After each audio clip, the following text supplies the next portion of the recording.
নমস্কার, জয় মাতারা। আমি অ্যাস্ট্রো হিমাংশু ভাগ্যের দুয়ার থেকে আপনাদেরকে জানাই আন্তরিক শুভেচ্ছা, ভালোবাসা। আজ আমি যে প্রেডিকশানটি করতে চলেছি, জাতকেরা হলে ডান হাতটিকে দেখুন আর জাতিকারা হলে বাঁ হাতটিকে দেখুন।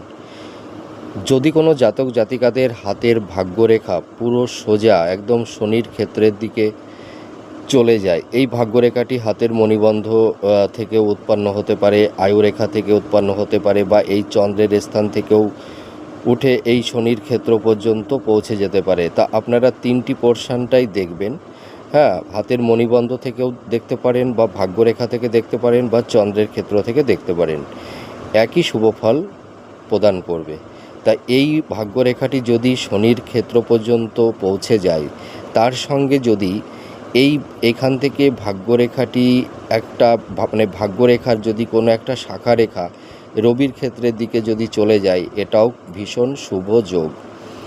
আবার অনেকের ক্ষেত্রে এও হয়, হাতের ভাগ্যরেখা থেকে এই ধরনের একটি শাখা রেখা পুরো বুধের ক্ষেত্রের দিকে চলে যায়, এটাও ভীষণ শুভ যোগ।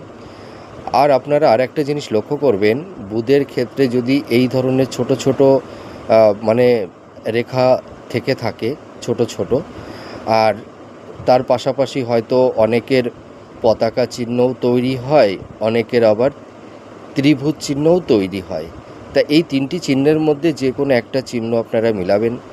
আর যদি আপনাদের এই ধরনের রেখা যদি চলে যায়, সেটাও আপনাদের পজিটিভ সাইন। দেখা গেল এই ভাগ্যরেখা থেকে এই রেখাটি বুধের ক্ষেত্র পর্যন্ত যায়নি, কেবলমাত্র দেখা যাচ্ছে আপনার হয়তো এই ভাগ্যরেখাটি শনির ক্ষেত্রের দিকে চলে গেছে, তার থেকে এইখান থেকে একটা শাখা রেখা রবির ক্ষেত্রের দিকে পৌঁছে গেছে, তাহলে একই শুভ ফল আপনারা পাবেন। তা এই ধরনের রেখা যদি কোনো জাতক জাতিকাদের হাতে থেকে থাকে, এরা বিজনেস পারপাসে খুব সাকসেস পায়, এরা প্রচুর ধন সম্পদ অর্জন করতে পারে, এদের সেভিংসের জায়গাটিও ভালো হয়, অর্থাৎ এদের কোনো আর্থিক কষ্ট হয় না।